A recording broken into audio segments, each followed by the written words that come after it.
बच्चों, आप सभी का स्वागत है एसएस कोचिंग क्लासेस में। मैं राम सिंह।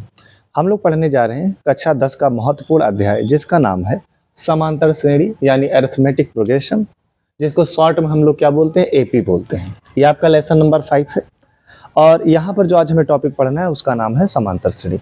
तो कोशिश हमारी यही रहेगी कि 5.1 एक्सरसाइज पूरी आज कंप्लीट कर लिया जाए और कुछ इसके इंट्रोडक्शन के बारे में भी बातचीत कर ली जाए। अब यहाँ पर देखिए, सबसे पहले तो ये समझ लेते हैं कि समांतर श्रेणी क्या होती है। तो इसको हम एक एग्जाम्पल के द्वारा समझते हैं कि मान लीजिए मोहन एक लड़का है। क्या है? मोहन एक लड़का है। तो मोहन एक लड़का है और इसको एक आईफोन खरीदना है। कितना खरीदना है? एक आईफोन। इसको क्या करना है? एक आईफोन खरीदना है। मोहन एक लड़का है और ये आईफोन खरीदना चाहता है और अभी अभी इसको एक जॉब मिली है। क्या मिली है? जॉब। इसको क्या मिली? एक जॉब। और उस जॉब की जो सैलरी है वो 8,000 है। ठीक है। तो जॉब में उसको जॉब मिली है और उसकी पर मंथ सैलरी कितनी है? 8,000 है। तो ये बात वो अपने पिताजी से बताता है। किससे बताता है? पिताजी से बताता है। और पिताजी से बताता है और कहता है, पिताजी कि मुझको आईफोन चाहिए। क्या चाहिए? आईफोन चाहिए। तो बेटा, मोहन एक लड़का है जिसकी जॉब लगी है और 8,000 रुपये है। ये बात किसको बताई? अपने पिताजी को बताई। तो कहा, पिताजी मेरी नौकरी लग गई है। तो पिताजी बहुत प्रसन्न होते हैं और तो उन्होंने कहा कि बस 8,000 सैलरी है। तो मोहन ने कहा, पिताजी मेरी जो सैलरी है वो हर महीने 1,000 रुपया बढ़ेगी। मतलब हर महीने क्या हो जाएगी? 1,000 रुपया मेरी क्या हो जाएगी? सैलरी बढ़ेगी। तो बस आप हमको क्या करिए? आईफोन दिला दीजिए। तो इस पर मोहन के पिता ने कहा कि जब तुम्हारी सैलरी 20,000 रुपए हो जाएगी। कितने रुपए हो जाएगी? 20,000 रुपए हो जाएगी। पर मंथ कितनी हो जाएगी? 20,000 रुपए हो जाएगी। तो मैं आपको क्या करूंगा? आईफोन दिला दूंगा। अब मोहन के मन में एक विचार आया। विचार क्या आया? कि मेरी सैलरी कितने दिन बाद या कितने महीने बाद क्या होगी? 8,000 होगी। क्या कोई ऐसा फार्मूला नहीं है जिसकी सहायता से हमें कैलकुलेट कर सके? तो बेटा बिल्कुल है। तो ये बात मोहन को पढ़ना चाहिए था। तो मोहन ने पढ़ा था समांतर श्रेणी। क्या पढ़ा था? समांतर श्रेणी। तो मोहन ने क्या देखा कि अगर उसकी आज सैलरी मान लीजिए मोहन की 8,000 है, तो अगले महीने कितनी हो जाएगी? 9,000। उसके अगले महीने कितनी हो जाएगी? 10,000। उसके अगले महीने कितनी हो जाएगी? 11,000।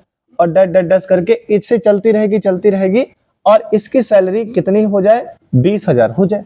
तो अगर इसकी सैलरी 20,000 हो जाए तो मोहन को क्या मिल जाएगा? आईफोन मिल जाएगा।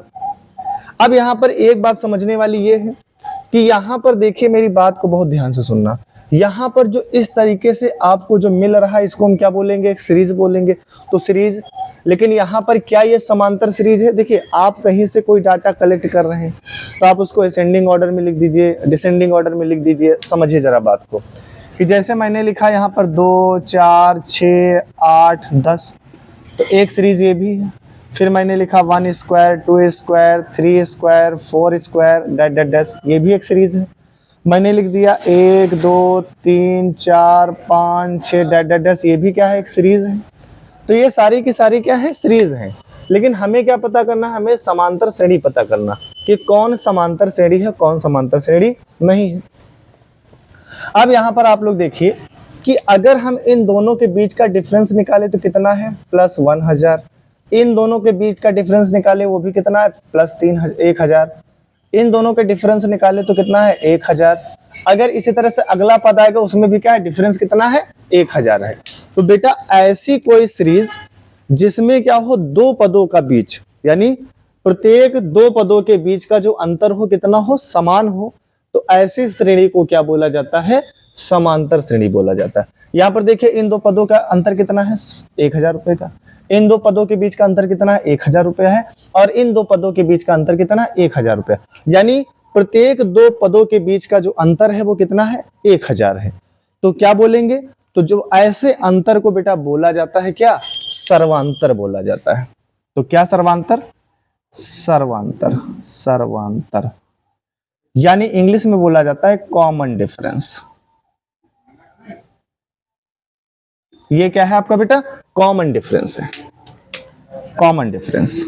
ठीक है, तो कॉमन डिफरेंस को कहाँ से लिखेंगे? डी से। तो यानी ये हमें बात पता चल गई कि किन्हीं दो पदों के बीच का अंतर कितना होता है? डी। अब यहां पर देखिए, किसी भी सीरीज का, अब मैं इसको मिटा रहा हूं, अब यहां पे समझने की कोशिश करिएगा। किसी भी सीरीज का जो पहला पद होता है, ये क्या है? पहला, ये पहला नंबर है, इसको मैं मिटा रहा हूं। तो पहला जो पद होता है किसी भी सीरीज का, उसे बेटा हम लोग क्या कहते हैं? प्रथम पद कहते हैं। तो ये हमारा क्या है? प्रथम पद, यानी फर्स्ट टर्म। और प्रथम पद को याद रखना, हमेशा ए से लिखा जाता है। तो अगर कहीं पर समांतर श्रेणी में ए लिखा हुआ है, इसका मतलब वो क्या है बेटा? वो आपका प्रथम पद है। ठीक है, तो इसको आप ए से लिखो या इसको आप A1 से भी लिख सकते हो, तो दोनों ही, ए से लिखो या A1 से लिखो, कोई फर्क नहीं। अब इस सीरीज का ये कौन सा पद है? दूसरा पद है, इसलिए इसको क्या लिखोगे? A2। इसी सीरीज का ये कौन सा पद है? तीसरा पद है, तो A3। इसी सीरीज का ये चौथा पद है, तो इसको क्या बोलोगे? A4 बोलोगे। ठीक है, तो ये इस तरीके से हमें क्या पता चल गया? प्रथम पद, दूसरा पद, तीसरा पद, चौथा पद, और जितने भी पद आएंगे A5, A6 ऐसे नाम होते चले जाएंगे। लेकिन अगर किसी भी सीरीज का जो सबसे लास्ट वाला पद होता है, ये वाला, इसको बोला जाता है nवां पद। क्या बोला जाएगा? nवां पद। या इसी को बोला जाता है अंतिम पद। क्या पद बोला जाता है? अंतिम पद। अंतिम पद को L से लिखते हैं, आप चाहो तो इसको, और nवां पद को N से लिखते हैं, AN। तो AN बराबर क्या है? nवां पद है, और अंतिम पद L। तो दोनों का मीनिंग एक ही है, तो चाहे आप AN लिखो या फिर आप L लिखो, दोनों का मीनिंग एक ही है। सर्वांतर को कहे लिखते हैं? D से। ठीक है, अब यहां पर देखिए, अब यहां पर हमें क्या पढ़ना है? एक फार्मूला पढ़ना है, और उस फार्मूले पे हम थोड़ी सी बात कर लेते हैं, फिर आगे हम चलेंगे कहाँ? एक्सरसाइज पर। उम्मीद करता हूं आपको ये बात समझ में आ गई होगी कि प्रथम पद क्या होता है, द्वितीय पद क्या होता है, तीसरा पद क्या होता है, चतुर्थ पद क्या होता है, और nवां पद क्या होता है। कॉमन डिफरेंस क्या होता है? दो पदों के बीच का अंतर ही हमारा क्या कहलाता है? सर्वांतर कहलाता है। क्या कहलाता है? सर्वांतर, यानी ये कॉमन डिफरेंस होता है। तो अगर हमारी कोई एपी तभी होगी जब दो पदों के बीच का अंतर क्या हो? समान हो। इनके बीच का अंतर कितना निकाला? 1000 समान है। 900 1000 के बीच का अंतर क्या है? समान है। 800 से 900 के बीच का अंतर क्या है? एक समान है। अब यहां पर हम इसको निकालेंगे कैसे? तो जब भी आपको क्या निकालना हो? डी निकालना हो, तो डी निकालने का फार्मूला होता है बाद का पद माइनस पहले वाला पद। मतलब शॉर्ट में अगर निकला चाहो तो लिखो next term minus previous term. मतलब अगर मुझे इन दो पदों के बीच का अंतर निकालना है, तो बाद वाले पद से पहले वाले पद को घटाओ। तो बाद वाला पद कितना है? यहीं पे समझ लेते हैं। तो ये आपका है, बाद वाला पद कितना है? 10,000 है। इससे पहले वाला पद कितना है? 9,000 है। इन दोनों के बीच का अंतर निकालोगे कितना है? 1,000। तो हमेशा जब भी आपको डी निकालना हो, तो बाद का जो बाद वाला पद होगा, बाद वाला पद लिख देता हूं, बाद वाले पद। तो बाद वाले पद से पहले वाले पद को, बाद वाले पद से बेटा क्या करोगे? पहले वाले पद को आप घटा दोगे, तो आपका बेटा यहां पर क्या निकल आएगा? आपका निकल आएगा सर्वांतर। ठीक है, अब आगे हम लोग जो देखते हैं वो हम लोग क्या देखेंगे कि इसमें सर कौन सा ऐसा फार्मूला है जो हमें पढ़ना है और जो यूज होगा। तो याद रखिएगा, यहां पर एक फार्मूला होता है। पहले एक ही फार्मूले के बारे में बात करेंगे, जिसको कहते हैं nवां पद। अगर किसी श्रेणी में आपको nवां पद ज्ञात करना हो, क्या करना हो? nवां पद मतलब अंतिम पद ज्ञात करना हो, तो उसका फार्मूला होता है an बराबर आपका ये हो जाएगा बेटा a प्लस n-1 और ये d। ये फार्मूला आपको याद रखना, ये आपके बहुत काम आने वाला है। ये फार्मूला आपको याद रखना। अब सर ये बात कर लेते हैं कि कौन सी चीज कहां पर क्या है। तो देखिए, सबसे पहले यहां पर आप समझने की कोशिश करिएगा, जो an है, an को बोला जाता है nवां पद। क्या बोला जाता है? nवां पद। ये आपका बेटा क्या है? nवां पद, या इसी को बोला जाता है अंतिम पद। nवां पद है, या इसी को आप अंतिम पद भी कह सकते हैं। यहां पर a बेटा क्या है? a आपका है पहला पद। किसी भी सीरीज का ये वाला पद कौन सा होता है? पहला पद। अब यहां पर अभी d मैं पहले ही जस्ट बता के आया हूं, तो d बेटा क्या है? सर्वांतर है। डी क्या है, सर्वांतर है। और यहाँ पर एन है, एन है पदों की संख्या। एन बेटा क्या है, पदों की संख्या। क्या है, पदों की संख्या। एन क्या है, पदों की संख्या, यानी किसी सीरीज में कितने पद हैं। तो ये फार्मूला याद रखना है। अब सवाल ये आ रहा है कि आप जैसे इसी से कई और फार्मूले बने। मान लीजिए किसी सीरीज में मैं चल रहा हूं और मैं एक सीरीज लिख रहा हूं, आपको पहले मैं समझा देता हूं थोड़ा सा। अभी मैंने लिखा 8000, मैंने लिखा 9000, मैंने लिखा 10,000, और ये 11,000, और ये 12,000। ये बात थोड़ा सा समझिएगा। और यहां पर मैंने लास्ट में लिख दिया 20,000, ये 20,000 है। यहां पर ए क्या है, ये 8,000 क्या है, ए है। ये क्या है बेटा, ए है। और इसको आप ए बोलो, या ये आपका है A1 पहला पद, और ये बेटा क्या है A2, और ये बेटा क्या है A3, और ये क्या है A4 है, और ये क्या है A5 है, डैश डैश करके, और ये वाला लास्ट वाला क्या है, AN है। ठीक है, इतनी बात आपको समझ में आ गई। अगर मैं चाहता हूं किसी भी सीरीज का मुझे, अच्छा हाँ एक चीज और समझ लो, यहां पर आप अपने दिमाग से इन दोनों का डिफरेंस क्या, अगर कोई AP है तो दोनों का डिफरेंस क्या होता है, D ही तो होता है। इनके बीच का डिफरेंस भी क्या होगा, D होगा। इनके बीच का डिफरेंस क्या होगा, D होगा। इनके बीच का भी डिफरेंस क्या होगा, D ही तो होगा। भाई दो पद दिए हैं, दो पदों के बीच का अंतर अगर सर्वांतर यानी अंतर क्या हो, समान हो, तो मैंने मान लिया कि इन दोनों के बीच का अंतर D है। यहां भी अंतर D है, तो दोनों का अंतर क्या है, D है। तो ये क्या हमारा होगा, सर्वांतर होगा। अब यहां पर इस बात को थोड़ा सा समझिएगा कि अगर मैं सपोज करो मुझे अगर दूसरा पद ज्ञात करना है, क्या करना है, दूसरा पद ज्ञात करना है, तो आपको क्या करना है, तो आप यहां पर क्या लिखोगे, देखो पहले समझ लो, थोड़ा सा समझो। पहला पद आपको पता है, मैं लिख देता हूं, या मैं इधर थोड़ा सा लिखता हूं तो आपको दिखेगा बढ़िया सा। हाँ ये देखिए, मान लीजिए आपके पास पहला पद आपको निकालना है, तो पहला पद है A1, तो जो सीरीज में दिया रहता वही हमारा क्या होता है, पहला पद होता है। तो मान लीजिए हमारा पहला पद है, तो A1 बराबर एग्जैक्ट पहला पद हो जाएगा। लेकिन अगर सपोज करो मुझे बेटा क्या निकालना हो, दूसरा पद निकालना हो, तो दूसरा पद निकालने का मतलब A2 है। अब देखो पहला पद आपको पता है, तो पहले पद में कितना जोड़ो जो दूसरा पद मिल जाएगा, तो सर पहले पद में D जोड़ दो। तो पहले पद में अगर आप D जोड़ दोगे, तो मैं A लिख रहा हूं, पहले पद में D जोड़ोगे तो कौन सा पद मिल जाएगा, दूसरा।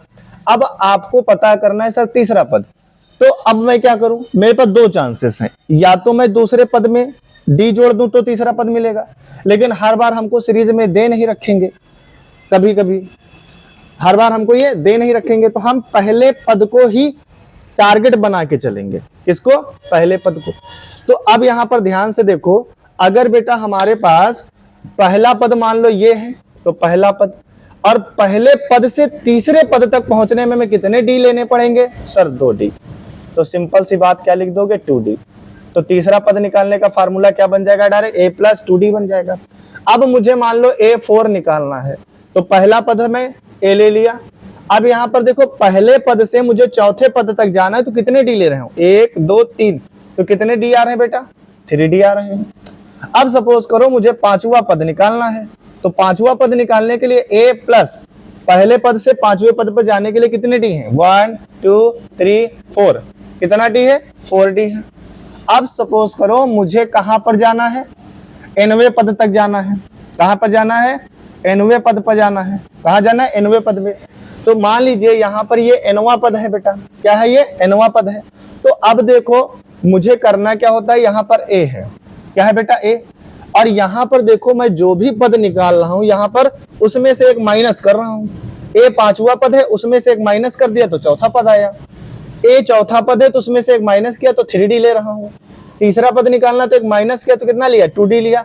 इसी तरह से अगर मुझे nवां पद निकालना है, तो मैं बेटा क्या करूंगा बताइए, मैं n में से, यानी इस 5 ही में से तो एक घटाया तभी तो 4 लिखा, उसी तरह से n में से क्या घटाओगे, 1 घटा दोगे, और साथ में क्या लिखना है, D। तो ये आपका एक फार्मूला बन गया ये वाला। तो इस तरीके से आपको क्या करना हो, पहला पद, दूसरा पद, तीसरा पद, ये आप इस तरह से ज्ञात कर सकते हो। ये बात समझ में आ गई।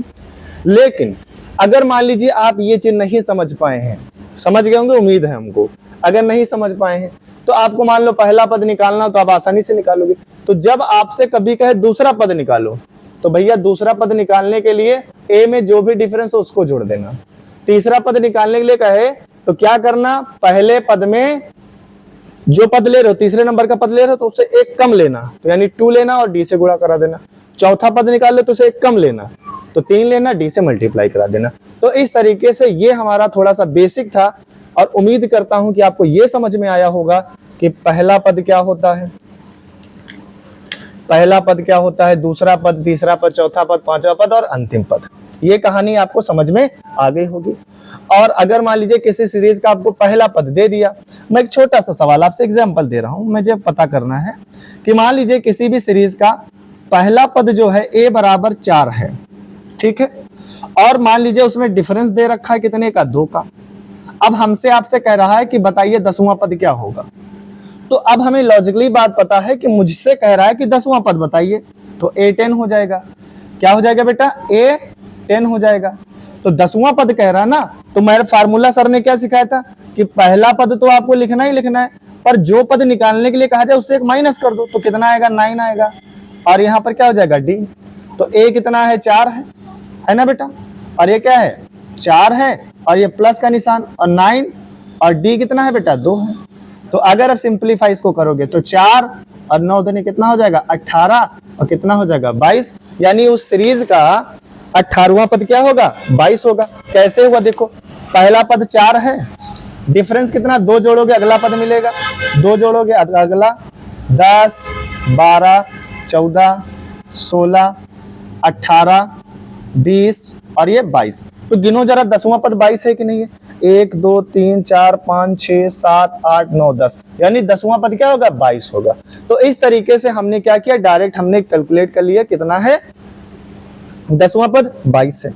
अब यहाँ पर देखो मोहन की बात चल रही थी, क्या मोहन की सैलरी, पूछा गया कि मोहन की सैलरी को कितने दिन में उसकी मोहन की सैलरी 20,000 हो जाएगी। तो यहाँ पर आप फार्मूला लगा दोगे, कौन सा, ये वाला फार्मूला। तो इसका ये वाला फार्मूला जब लगाओगे तो ए एन बराबर यहाँ पर हो जाएगा a प्लस n-1 और क्या लगा दोगे, d। तो अगर यहाँ पर देखो मोहन का अंतिम पद कितना है, 20,000, तो कितनी सैलरी होनी चाहिए मोहन की, 20,000 होनी चाहिए। पहला पद कितना दिया है, 8,000 दिया है, ठीक है, और प्लस यहाँ पर देखिए ये n-1 रहेगा, क्योंकि n हमें नहीं बताना, यही तो हमें बताना कितने महीने में होगी। और यहाँ पे डिफरेंस कितने का आया था, 1,000 का डिफरेंस था। कितने का था, 1,000। तो यहाँ पर ये देखिए 20,000 था, और ये माइनस का इधर लाओगे तो 8,000 हो जाएगा, और इधर क्या बचेगा। अब इस 1,000 से इसको मल्टीप्लाई कराओगे तो ये 1,000 n हो जाएगा, माइनस का कितना हो जाएगा, 1,000 हो जाएगा। क्लियर है। अब देखो इसमें से ये 20,000 में से 8,000 घटाओगे तो बचेगा 12,000, और इधर ये आपका कितना है, 1,000 n है, और ये माइनस का तो इधर लाओगे बेटा क्या हो जाएगा, इधर लाओगे तो ये 12,000 ऑलरेडी इधर बचा, और इसमें प्लस लाओगे तो कितना हो जाएगा, 1,000। तो अब यहाँ पर देखो तो टोटल रुपया कितना बन गया, इधर का कितना हुआ 13,000, और इधर कितना है 1,000 n है। तो यहाँ से 1 3 0 कट जाएगा, तो बेटा ओवरऑल हमें क्या मिला, n बराबर हमें कितना मिल गया, 13 मिल गया। यानी 13 महीने के अंदर उसकी सैलरी कितनी हो जाएगी, 20,000 हो जाएगी, और पिताजी उसको क्या दिला देंगे, बेटा आईफोन दिला देंगे। तो इस तरीके से हमने क्या किया, एक आंकड़ा लगा लिया कि मोहन को फोन कब मिलेगा, तो 13 महीने बाद, मतलब 1 साल 1 महीना बाद उसको क्या मिल जाएगा, फोन मिल जाएगा। तो आप लोग इसको जल्दी से नोट कर लीजिए, उम्मीद करता हूं आपको समझ में आया होगा। फिर आगे हम एक्सरसाइज को शुरू करते हैं।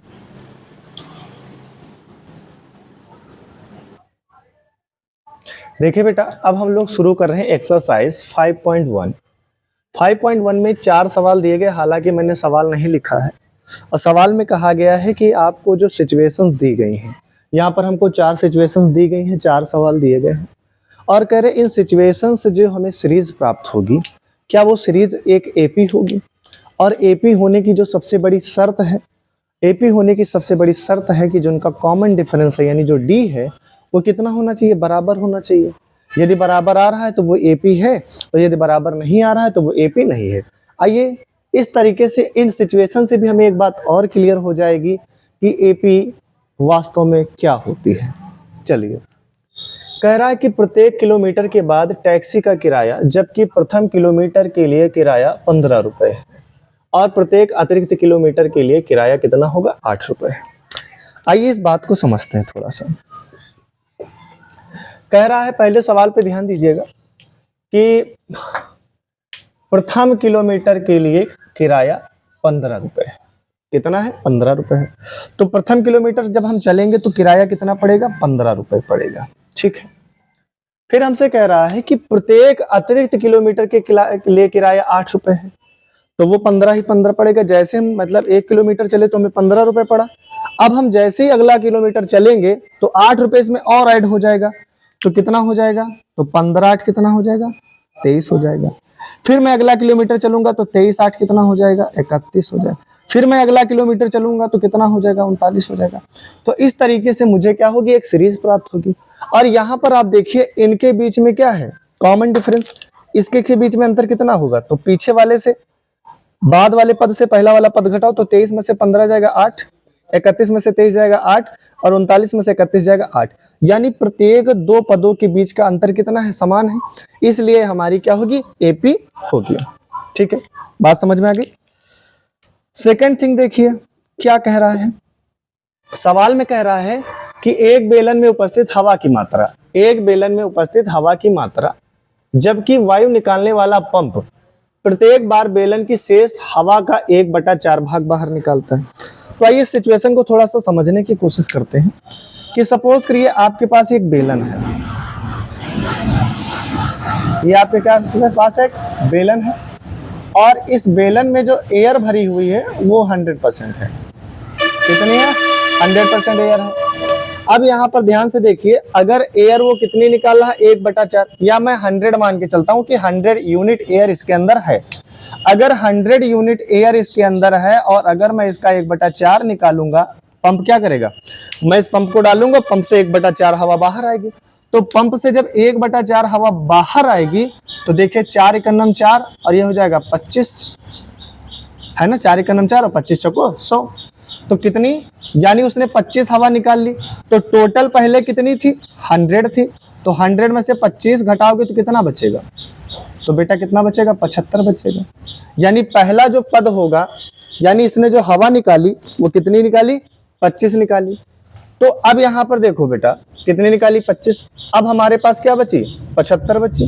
कितनी बची, 75। तो पहले हमारे पास हवा कितनी थी और अब हमारे पास हवा कितनी बची हुई है। तो पहले बेटा कितनी थी, 100 थी।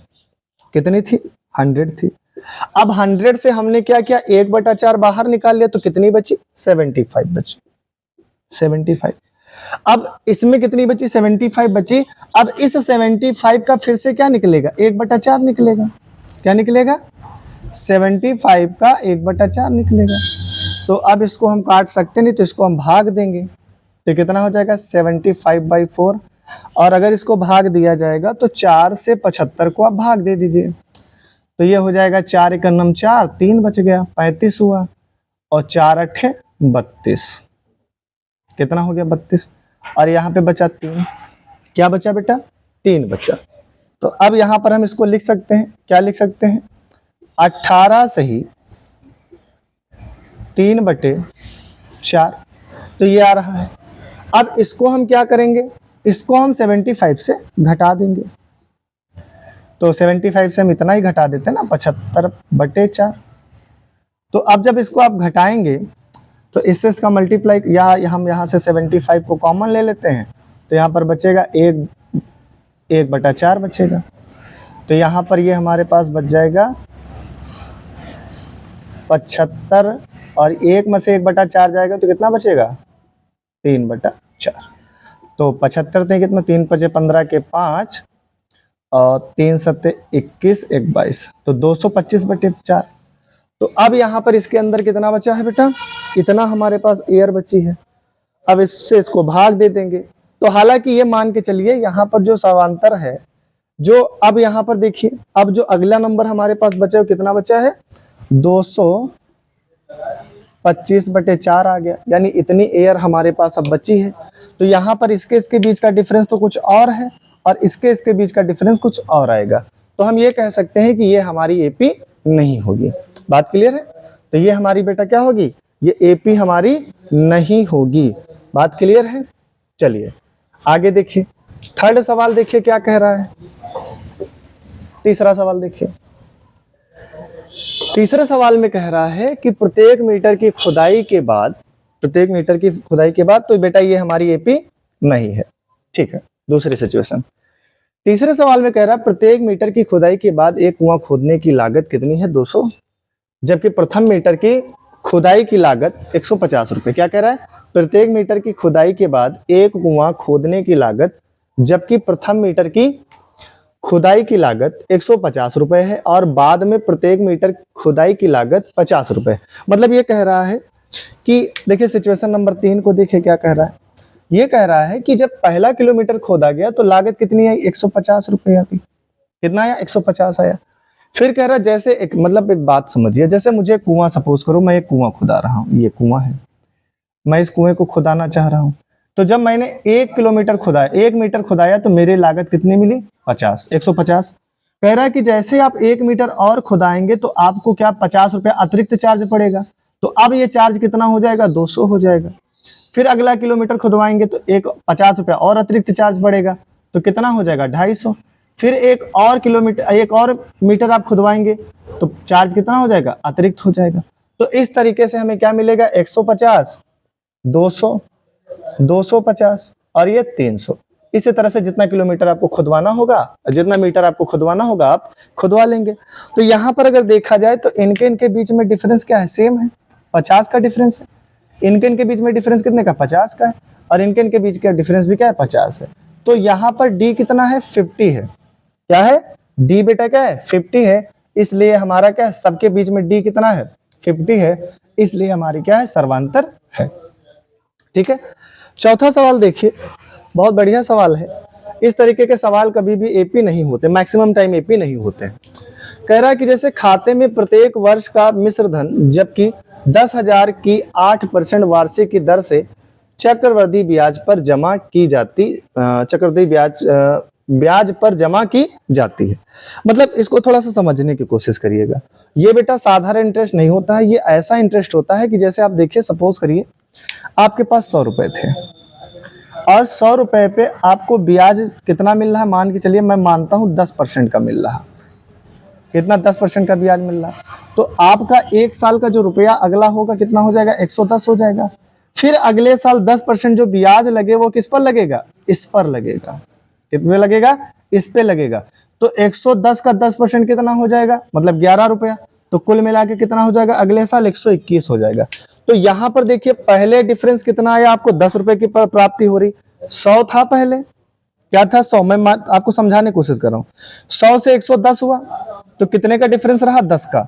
लेकिन उसके बाद जब 10% आपको दर मिली तो आपका कितना हो गया, 121 हो गया। तो अब यहां पर देखो अंतर कितना है, 10 है, और इनके बीच में अंतर कितना है, 11 है।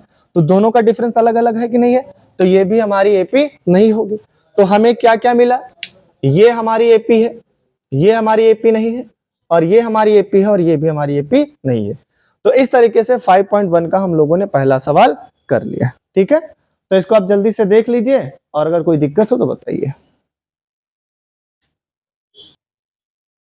देखिए बेटा सवाल नंबर 2 कि दी गई एपी के प्रथम 4 पद लिखिए, जबकि प्रथम पद और सर्वांतर डी, प्रथम पद ए, या पद लिख लेते हैं कि प्रथम पद और सर्वांतर निम्नलिखित है। तो प्रथम पद यानी आपको 4 सवाल बेटा दिए गए हैं। पहला सवाल, दूसरा है ये, तीसरा और ये चौथा, और ये 5वां सवाल। अब इसमें देखें इन सवालों को किस तरीके से हम लगाएंगे। आपको पहला पद दिया है और डी दिया है, तो इसके हमें कितने पद निकालने हैं, प्रथम 4 पद, यानी शुरुआत के कितने पद निकालने बेटा, 4 पद हमें शुरुआत के निकालने। तो यहां पर आप सबसे पहले सवाल को जब सॉल्व करोगे तो आप लिखेंगे दिया है। क्या लिखेंगे, दिया है। तो ए बराबर आपको 10 दिया है और डी बराबर आपको कितना दिया है, 10 दिया है। तो आप हम निकालेंगे प्रथम पद। तो प्रथम 4 पद, तो पहला पद कितना है, 10, ये तो हमें निकालना नहीं है। तो अब हमें कौन सा निकालना है, दूसरा पद। तो सर ने कहा था कि जब दूसरा पद निकालना हो तो ए में क्या जोड़ोगे, डी। तो ए कितना है, 10 है और डी कितना हो जाएगा बेटा 10, तो कितना हो जाएगा आपका 20 हो जाएगा। तीसरा पद निकालना है तो सर ने कहा था a प्लस क्या करना, जो पद दिया हो उससे एक कम नंबर लेना d के साथ, तो तीसरा पद है तो नंबर एक कम लेना यानी 2 और ये d, तो a की जगह पे कितना है बेटा 10 है, a की जगह पे क्या हो जाएगा 10 और ये आपका हो जाएगा 2 × 10, तो बराबर ये आपका सॉल्व करोगे तो 10 प्लस 10 दूनी 20 बराबर कितना आ जाएगा 30। अब आपको हमें क्या करना है चौथा पद निकालना है, तो कैसे निकालोगे a प्लस इससे कम d लेना है तो 3d, तो a 10 है प्लस 3 × 10, अब यहाँ पे देखो ये आपका हो जाएगा 10 और 10 का पारा 3 बार तो 30, तो कितना हो गया 40। तो अगर ये AP है तो पहले प्रथम 4 पद कौन कौन से होंगे, एक तो 10 होगा, फिर दूसरा 20 होगा, तीसरा 30 होगा, चौथा क्या होगा 40 होगा। तो पहला सवाल हो गया। दूसरा सवाल देखिए, आपको क्या क्या दिया गया वो आप लिख लीजिएगा।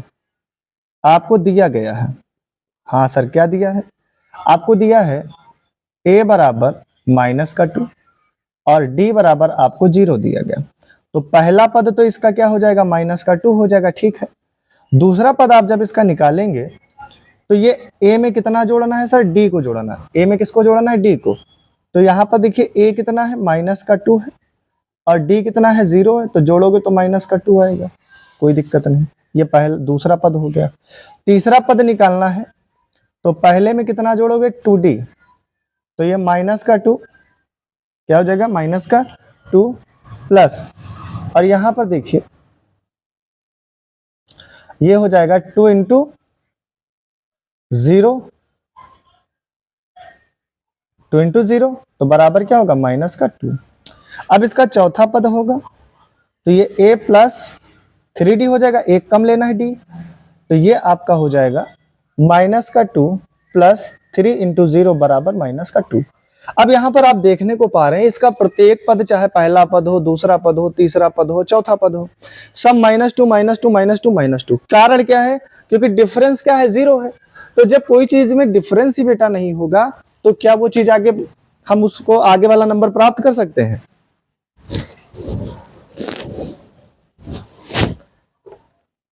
तीसरा सवाल देखिए, सवाल नंबर 3।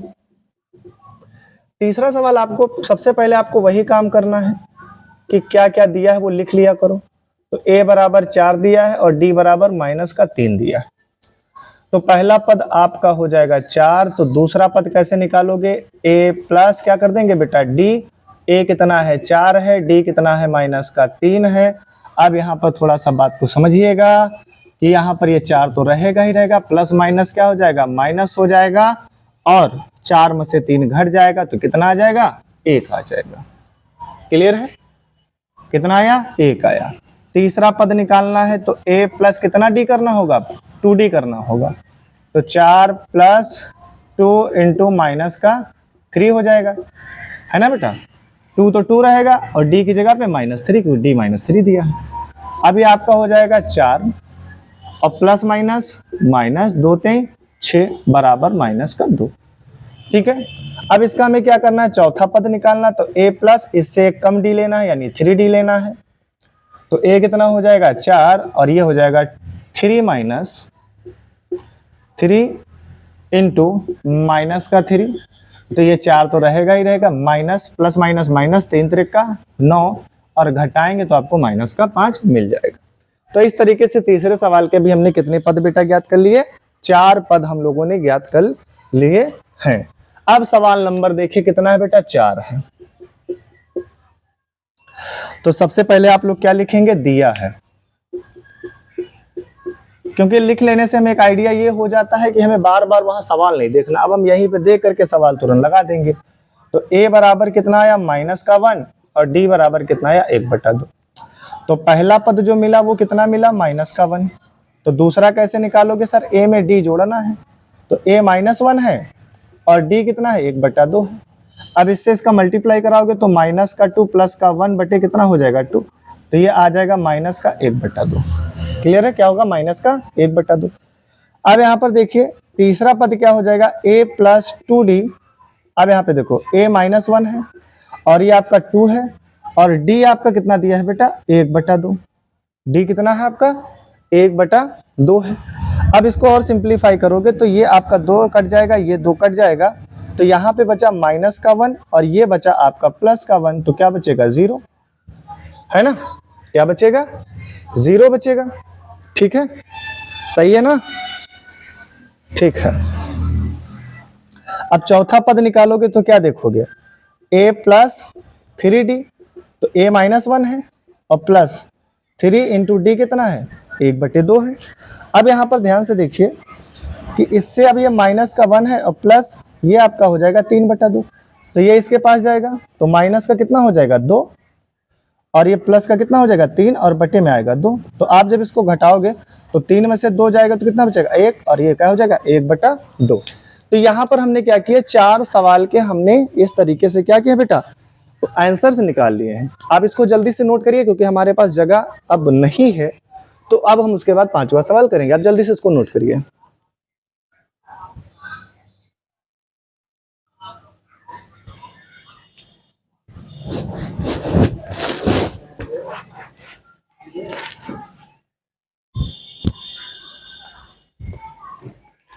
अब देखिए 4 सवाल लगाने के बाद अब हमारे पास बेटा कौन सा सवाल आया, सवाल नंबर 5। सवाल नंबर 5 क्या कहता है, ध्यान से देखिए। तो सबसे पहले वही पैटर्न आपको अपनाना है। तो सवाल नंबर 5 आपको लिखना है, दिया है, तो दिया है a बराबर -1.25 और d बराबर बेटा आपको दिया है -0.25। पहला पद तो आपको पता है -1.25 है, तो दूसरा पद निकालने के लिए पहले पद में किसको जोड़ेंगे, d को जोड़ेंगे। तो पहला पद आपका है -1.25 प्लस दूसरा पद आपका दिया 0.25। लेकिन एक बात यहाँ पर ये भी है कि ये माइनस में दिया है, ठीक है। अब यहाँ पर देखिए -1.25 है, प्लस माइनस माइनस, और ये आपका हो जाएगा 0.25। आप इसको जब जोड़ेंगे तो माइनस माइनस जुड़ेगा, तो ये आपका हो जाएगा 1.50 दूसरा पद। तो तीसरा पद क्या होगा, ध्यान से देखिएगा। तो a में कितना जोड़ना है 2d जोड़ना है, a में कितना जोड़ना है 2d। तो पहला पद तो है -1.25, हाँ बिल्कुल सही है सर, -1.25 है, प्लस 2 इंटू पॉइंट माइनस का 0.25 ये वाला, ठीक। अब यहाँ पे सिंपलीफाई करोगे तो 1.25, तो प्लस माइनस माइनस 25 दूना 50, यानी पॉइंट कितना हो जाएगा 50 हो जाएगा, और जोड़ोगे तो 0.175 ये आएगा। चौथा पद देखिए, ये आप कर लीजिएगा, चलो अच्छा कर देते हैं। तो चौथा पद हो जाएगा a + 3d, तो a कितना है -1.25 है और प्लस 3 और d की वैल्यू कितनी है -0.25। अब इसको सिंप्लीफाई करिए, -1.25 और प्लस माइनस माइनस, और 25 में कितना होता है 0.75 हो जाएगा, 0.75। अब इन दोनों को जोड़ोगे तो -2.00 आ जाएगा। क्लियर है। तो इस तरीके से हमने बेटा क्या कर लिया, सवाल नंबर 2 के 5 सवाल थे उनको भी हमने सॉल्व कर लिया है। ठीक है, तो आज के लिए बेटा इतना ही। इसकी जो नेक्स्ट क्लास होगी उसमें हम देखेंगे तीसरा और चौथे नंबर का सवाल हम लोग देख लेते